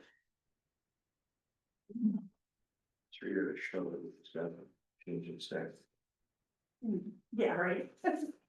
I'm so glad you're here. It just gives me an element of what I do now is here. They have Well, they're not gonna be good for me. Or should listen to you, because most of people. They're going to, we're going to a regular meeting, but there's room for some, I think we're gonna do well. I guess. I haven't actually officially mentioned it. All right. Go massage your ears. First, I'm not even trying to stand. This, so, Oh, yeah. I got a call. That's nice. My, I This. was gonna say, like the goal is that. Yeah. That's just. You know, it's in the number. Phosphorus. Oh, go on. I'm sure it is, I think I asked. You know? Yeah. Yeah, this is good. Not really. That's fine. I'll find it, thank you. Government septic. All wrong. Sir, I'll say that. So, but we'll work through that. It should the board. Yeah. Yeah, that's, yeah, 100 volts those.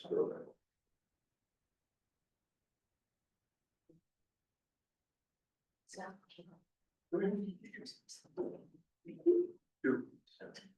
Very great, yeah, good. Great. Very good for this year. That's how I think usually it's just this, part should be. And sometimes they put in there to try to post just.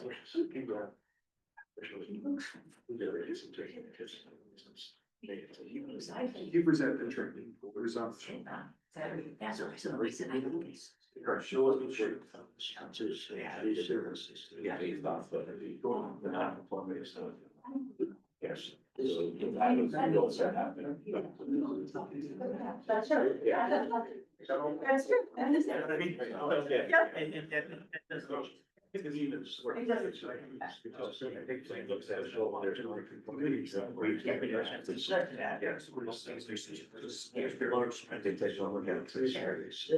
I know. Yeah, it's hard. It's screen. Well, you were so sure. It's the great chance. Well, they have changed it now, where we can't move it. I mean, you're not gonna move it, actually not, you're not changing it. You're not. Even that. It, I mean, on a cost benefit analysis, not just. Do that. It doesn't. Yeah. Yeah, We can spread out. right.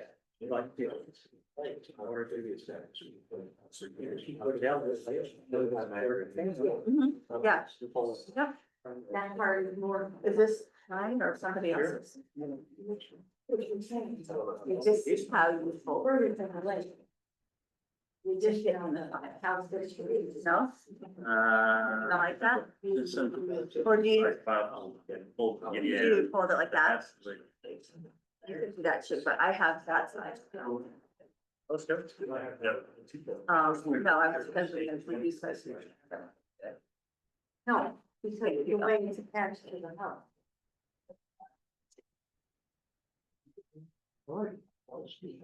I think we're.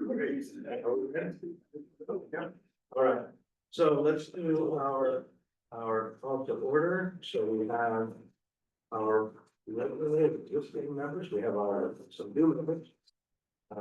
And so, yes, we welcome, and what order should I do this in?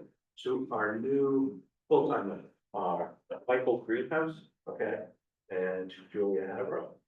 So welcome, and Jeff, you are the elected alternate, okay? Kathleen has been with us for a while. Eunice, an alternate, has been with us for a while. Bring over. Been with us for a few months now. So what we need to do, previous chair, has stepped down. He's gonna stay with the board. But he stepped down due to some shit. Are you What do we need to do? Seat the alternate? See, we see the alternates seat first? members, seat the members. Okay, So we need. okay, so we see our new members. Julia and Michael. Okay, and we need to see one alternate out of our two. Is that my understanding? Is that correct? Correct, so you need five. Okay, so do we need to make a motion to do that, or how do we? The chairman, you can just designate who is the Okay. voting alternate, whoever is not the voting alternate can't speak. Okay, I'd prefer to have June because she's been with us. And, you know, you'll have another chance at Jeff, but because of June's experience, I thought it would be good to see her.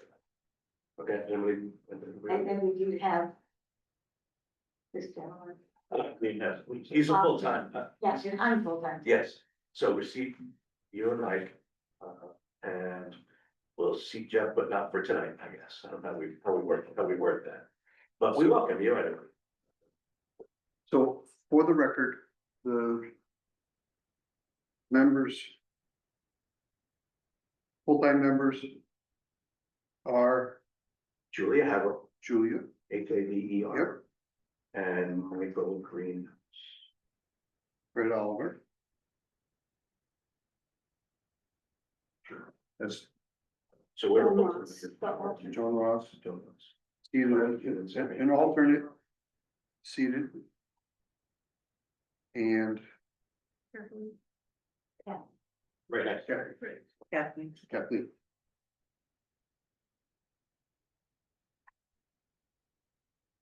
Very good. Okay. So we did need to elect, says officers here, I'm not sure how they're gonna go. So, because, Bill is stepping down, and everybody, this is the first meeting after the election, so, you need to, Oh. you need to, elect the chair and a vice chair. Okay, So okay. now we'll just leave it up to you. You're We have a really. motion. I'd like to make a motion that we elect Fred Oliver chair. Is anybody- Replace Bill. Second? Okay. Okay, Who seconded that? we all did, but sure, That was. I think so. okay. Michael Greenhouse. I mean, I would abstain from that, I guess, anyone against it? Okay, all in favor? Aye. Aye, Aye. okay, thanks, everybody. I move to elect Bill as our vice. But can we do that without him here? Well, I can't tell you that, but you probably have a right to do, he's been a member for quite a while. Yes, he has. He knows the way the committee operates and Mhm. the legalities of lots of things over the years he's been here. So he would be a reasonable vice chair. I think it's seniority either Bill or. Kathleen, are you interested in that? No. Okay. So, So second Bill. I move to elect Bill DeRochers as our vice chair. Okay, Aye. all in favor? Julia seconded, okay, Aye. anybody against that? Okay. So it shall be. That's it. Second was Kathleen's. All right, so our meeting schedule, did everybody take a look at the meeting schedule? It's in this stack of stuff we've seen. Yeah, somewhere I had it. Where's the- oh, I got it. I think it's still third Wednesday, it's So- open. So for the board, I took the liberty of proposing the traditional third Wednesday of the month. I did have a discussion with Bill prior to that. He confers. Okay. Do we need to make the motion to do that, or we just agree that third Wednesday? Are we skipping December? Is that? This is 2026. 2026. So it'd be the third. Wednesday of but, all right, so we're scheduled for December 17th. If we get a. If we have some. Yeah, we only meet. I would motion to accept them if you're, Yeah, if Okay, you're good with a that. motion, yeah, you need a motion. okay, So do we have a motion to accept the 2026 schedule? Okay, Kathleen? Second. Second. Okay, any discussion about that? Who was the second? Okay. All in favor? Aye. Anybody against? Abstain. Get that, Okay. Tom. Schedule out of the way. Let's do it. So any additions or changes to our agenda? Hearing none. Public comment, so anything not on this agenda that anyone wanted to bring up? That. Old business. Any old business? I don't think so. No business that I'm aware of. Okay, I have a question, being new to this whole thing.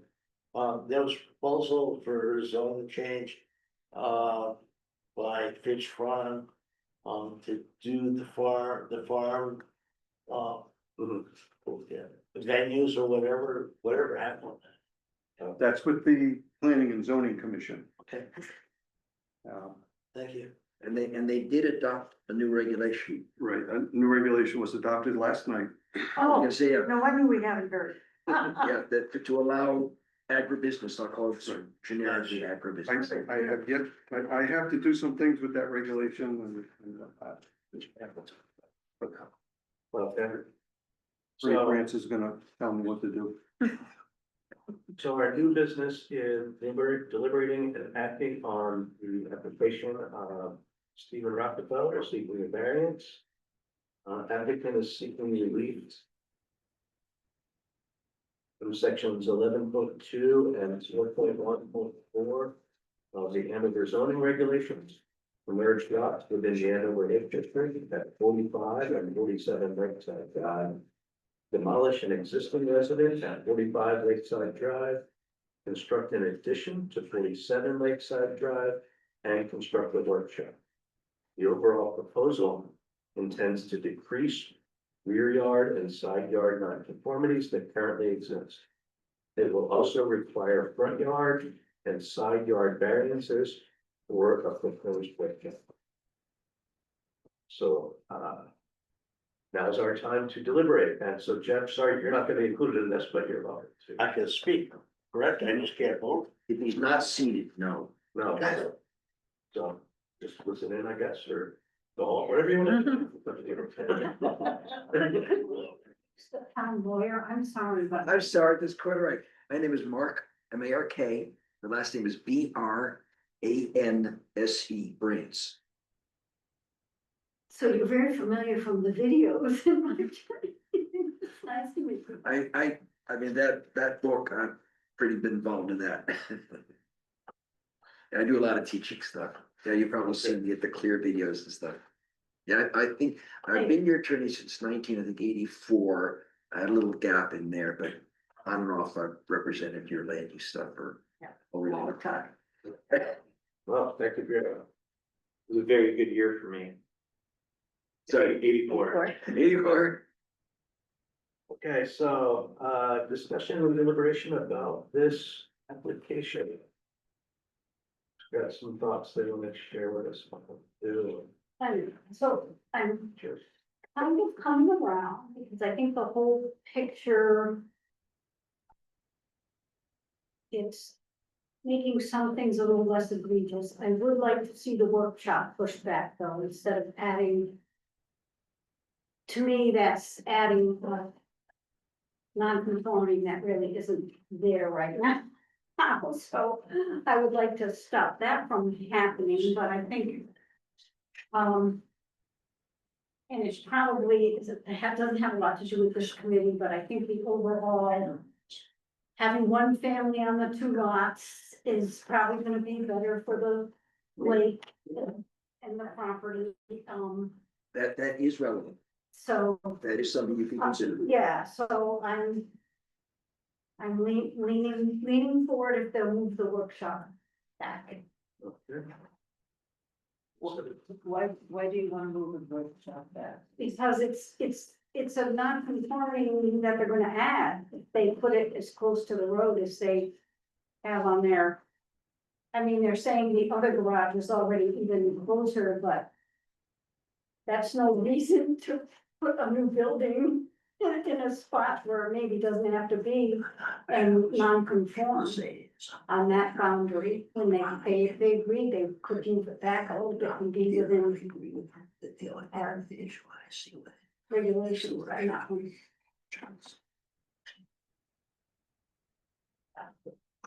I don't think that,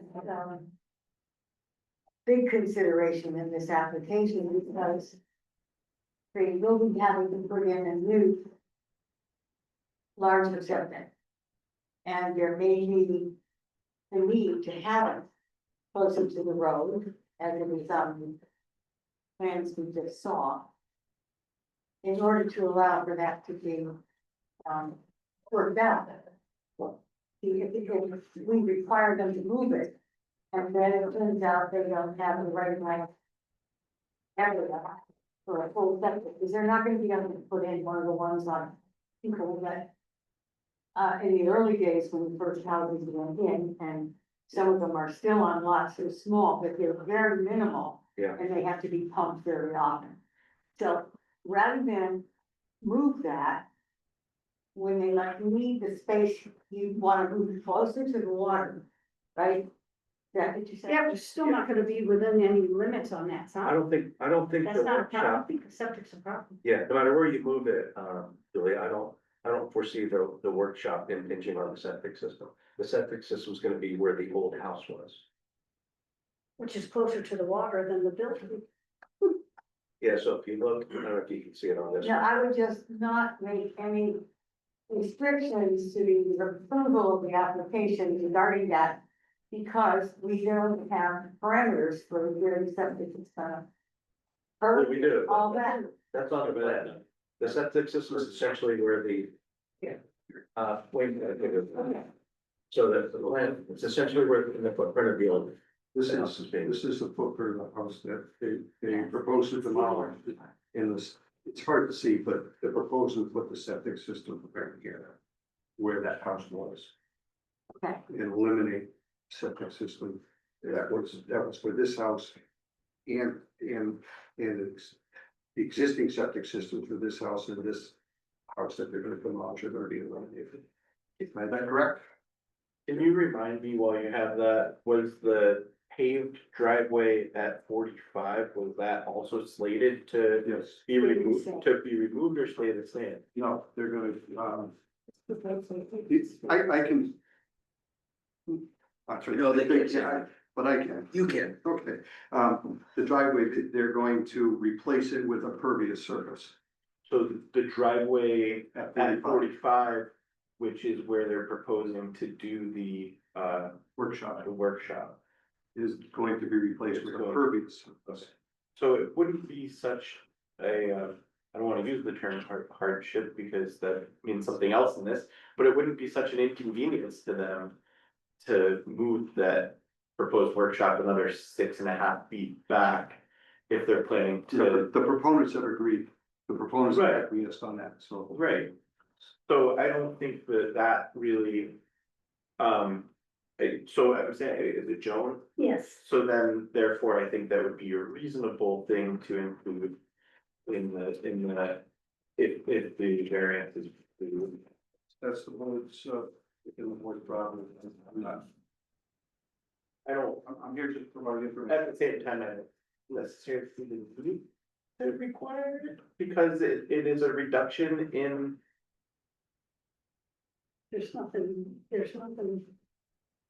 There's nothing non-conforming on that lot by the road, so they're going to I make understand. that.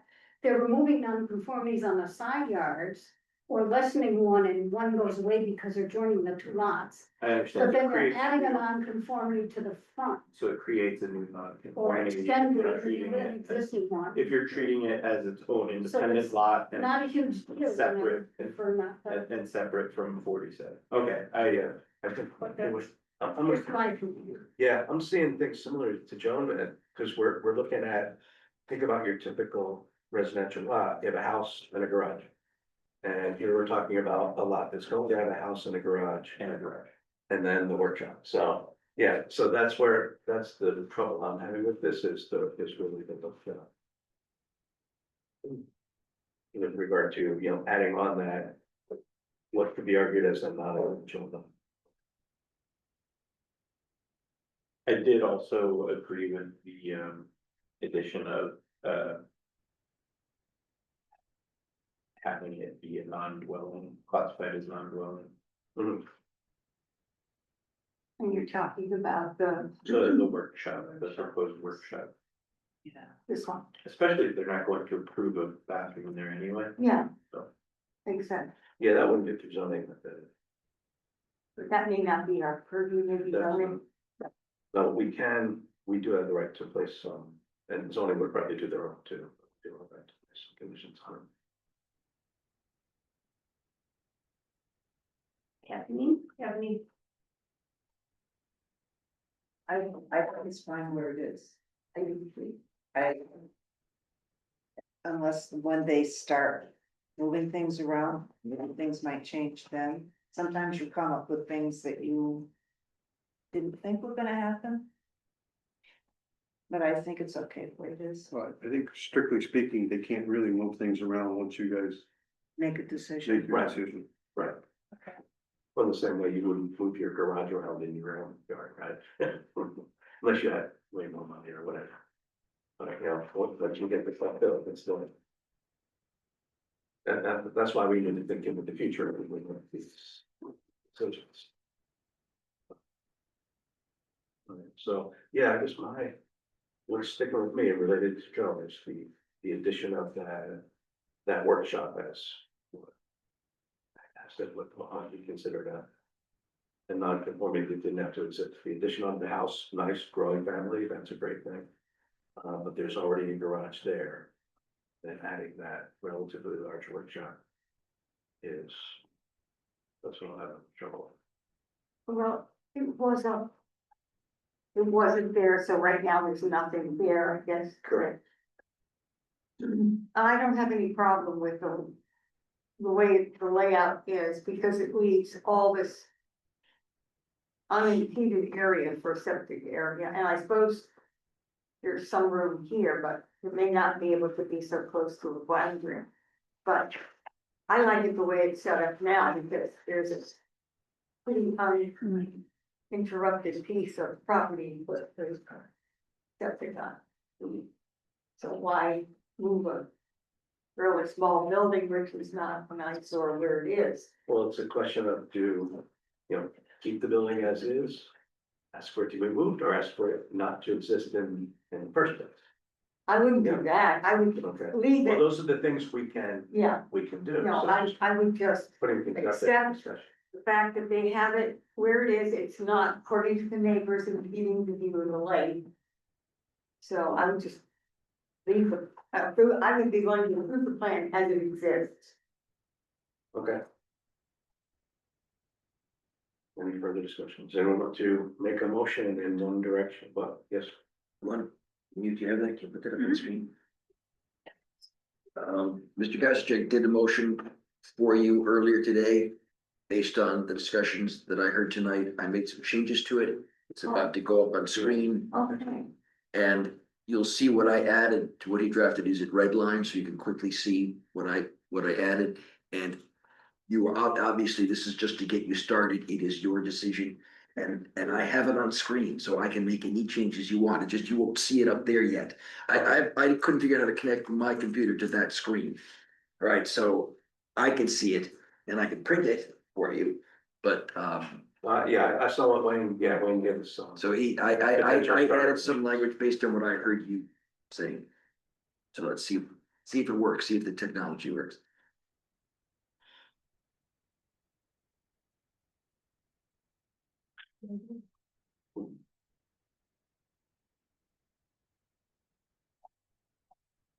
Maybe not.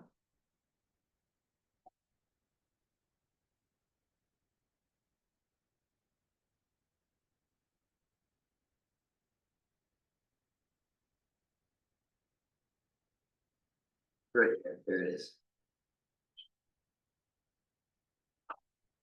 Oh, yeah, yeah, that's this thing. I don't know why it's not showing up in red I line. can't read. I bet you can, remember. Variance. Denied variance. Grant partial review. Those are the three overall. So either grant the variance as it's being asked for, Uppercut. deny it, or grant it with some conditions. Those I are. can't read that very. Oh, here. And it's, I don't know why it's not showing up in red either. I can read to you what I added. I can read, well, I've got it up now. Here's copies. Oh, okay. I'm- Right. Attorney think Grants I'll take has that. modified Oh, what I gave you.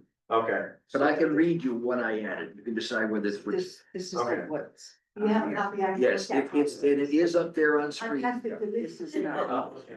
this is not. It is not. It's not Attorney what's Grants up has, there. Attorney Grants has taken what I gave you and added some language. Okay, so this is a modified version. Right. He added. And what's supposed to be in red begins with this condition specifically, and I'll read it out loud.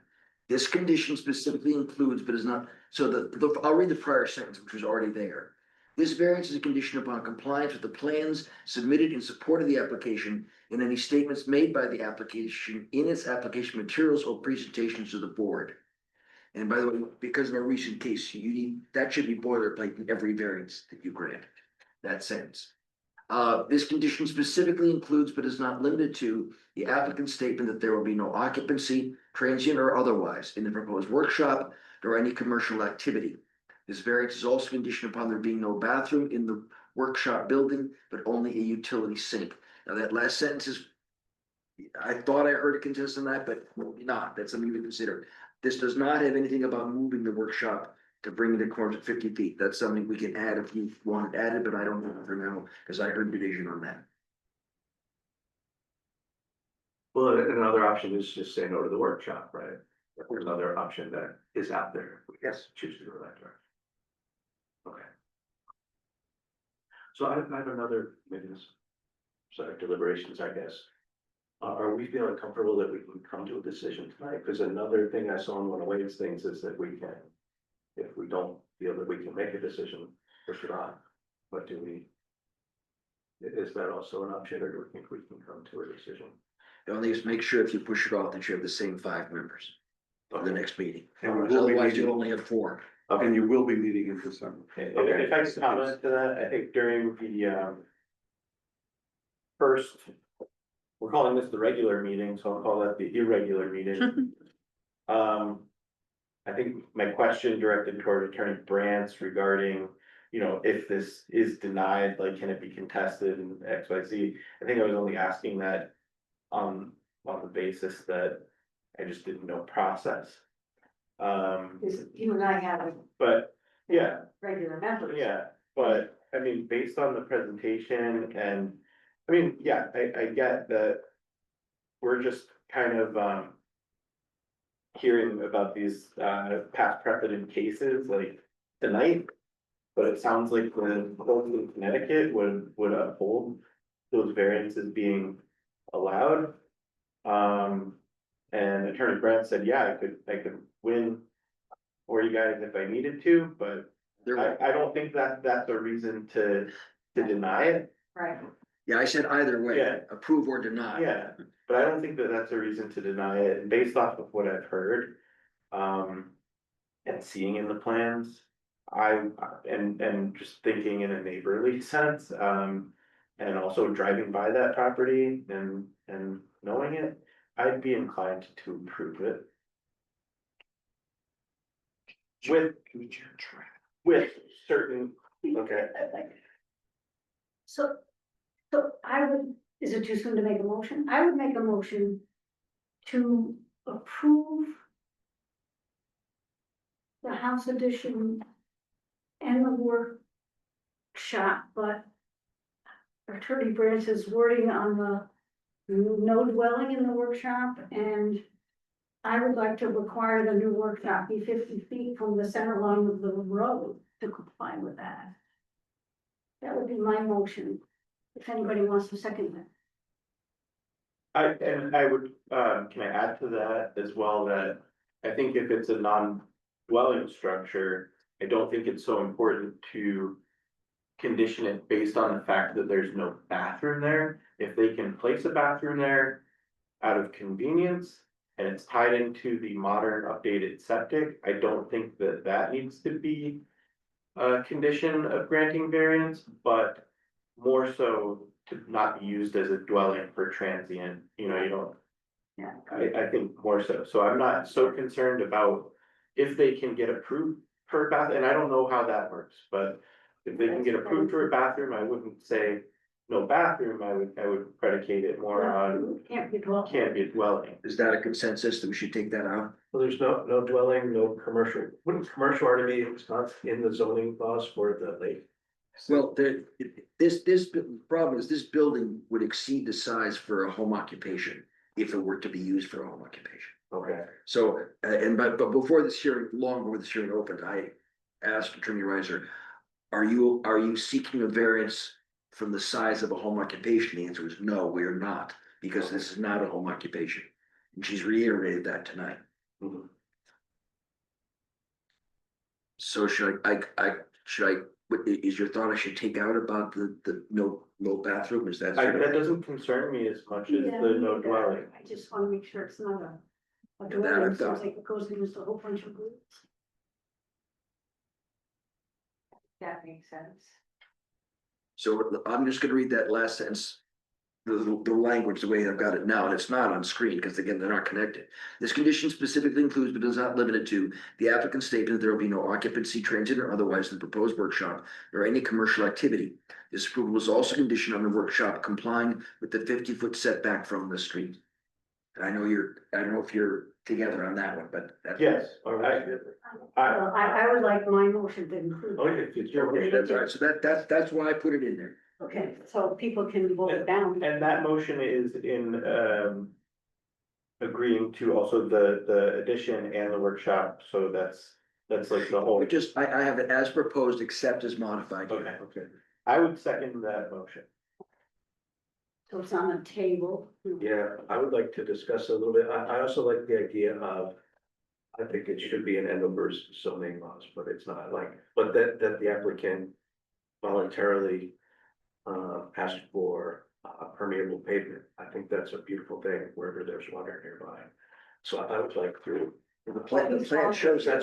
that's already in the plan. Yeah. Okay, Yeah, that's on the plan. Yeah, and I put, but the that's business condition compliance with the plan submitted. okay, So that language is already in there, it's compliant with the Okay. plan submitted. It's not permeable pavement, they're replacing pulling the pavement out and replacing it with Permeable. a permeable surface, oh, right, pavers. That's how. okay. Does Andover have a definition for permeable surface? It has a definition for impervious. Because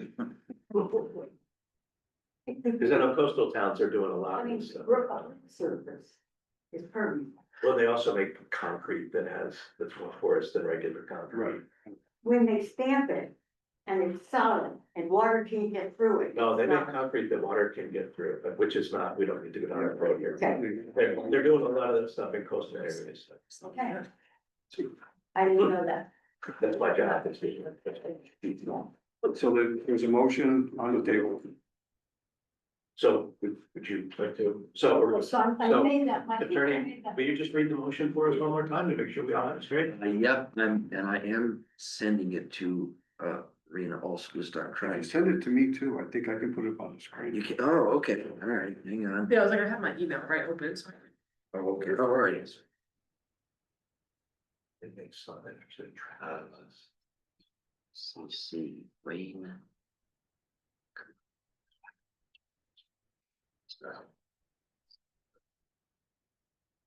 So in the Andover, there we go. Okay, and. Alrighty, insert. Best course I took in high school was typing. Yeah, me too. It's not the same kind of typing. Well, the keyboard's still the same. Now kids just go like that. Oh, that's the most useful thing I. Oh, it so is, yeah. Despite the arthritis, okay, that should come in a second now. Now, are we adding or changing anything to the words here? That's what, that's We're what, gonna read it. that's what attorney's going to do. Okay. So we can follow along on this, because I can't read what. He's going to, yeah, that's changed. And Yeah, that's what else? We just got over tune in here. I can. Whoa. Like the wizard.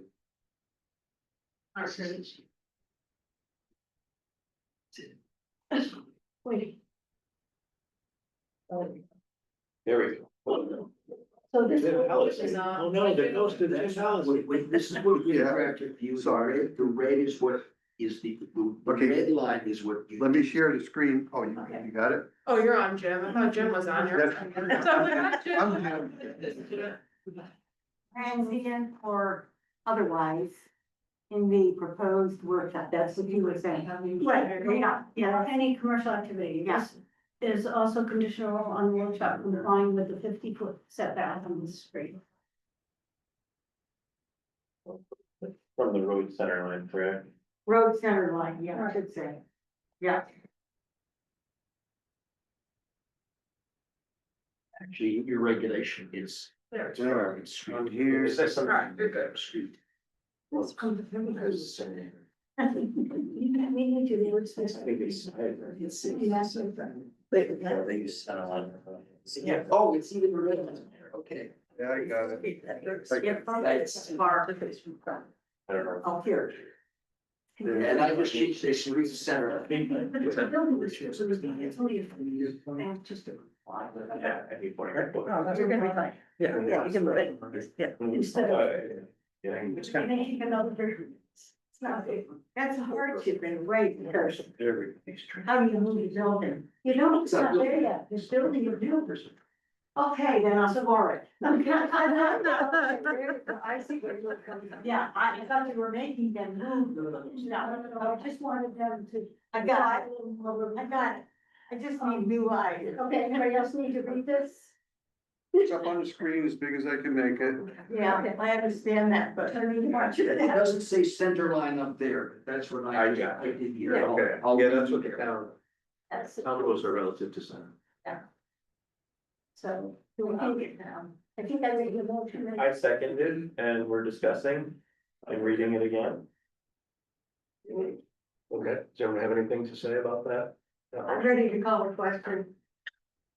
Well, question, Vote me, yeah. up to your vote, okay, so. And remember, you need a supermajority. Four affirmative Four votes. out of five. Four affirmative votes, yes. Okay, okay, so, second, so we second the motion and then we say all who's in favor. Okay, so Julie second the motion, all in favor? Okay, nothing said no, all right, You bet it for. that gives us the floor, yeah. For the record, can you, Michael Greenhouse affirmative, Yeah, Fred Oliver. And lots. Julia, well, affirmative. And then, I want Marina Got it. to get it for the minutes. That's all. And that final motion with the word center line is now in your clerk's box and also your CEO's. Thank you for your time tonight. Thank you, everyone. Welcome. Thank you. Appreciate the time and the consideration.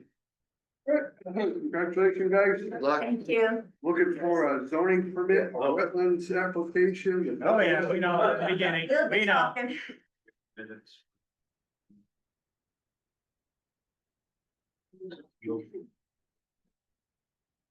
Something like that. So, still have something. Was that Fran's is gonna start with better. Yeah, absolutely. We can put them on, you wanna do it the next meeting, yeah. Yeah, I think we just. That's all. Minutes. Yeah. I'll include the minutes of the previous meetings and Okay, I can't write enough. Yeah. Really not here. Well, you only need a majority for for the minutes, to approve the minutes. Yeah, with three, like two abstaining, wanna do that? Okay. Although, you are allowed, Have a meeting, right, the last one? Correct, we didn't have a meeting last, I wasn't here. which we were supposed to, we couldn't get quorum. We It had- was your fault. Red, I have. Joe, All right. Mine too. We'll let you off. Right. Good night, everyone. just so you know for future reference, you don't have to have been at the meeting to vote on the minutes. Okay, I always assumed that. Yeah, I mean, a lot of people do, but Yeah. Robert's Rules of Order, first of all, don't require it. What you're doing is you're endorsing what they say, right? And if you have confidence in your clerk and your colleagues who were there, you can vote Okay. yes. You don't have to have been there. All right, so do we feel comfortable voting to adopt the September 17th minutes, or do we want to put that on? Oh, I think it's. Let's do it, okay, so someone want to make a motion in that regard? Okay, Kathleen moves to accept the September 17th minutes, I'll step in. Julie seconds. Oh, she can, because she wasn't there. You just said, Bernie says she can. Oh, yeah, right. were either of you there? I was. You were not there? So, You were? Would you feel comfortable seconding the minutes? Oh, yeah, but you. did So- that- Okay. Like, Attorney so says, you have. Even if they're not members here is that we're at the last meeting, yeah, so. okay, all in favor? Okay, anybody against? Okay, so it shall be. Okay, any boards, so our next meeting, assuming we have any, you do anything coming up, Wayne, that you're aware of? No. Okay, so if anything comes up, December 17th. Any other questions, ideas, thoughts? One thing I will bring up, and maybe it's out of order a little bit, but, to my knowledge, after diligent search of the records, I can find no bylaws for the zoning board of appeals. Oh. And that is something I believe the new chair might want to take up in coming months. Man, I wish Bill was Yeah, still here. boards aren't required to have them, but most do. And it's Alright. not a bad idea. And by the way, I know that, Jed Larson fairly recently revised the TPZ ones. The P and Z, So you might take a look at those, just Okay, give you starting point getting there. when we get there, I'll suggest that the P and Z bylaws are probably pretty, I don't know. serve as boilerplate. I'll ask Bill. I asked Bill, Might have been harder, don't it? No. I searched the town clerk's office.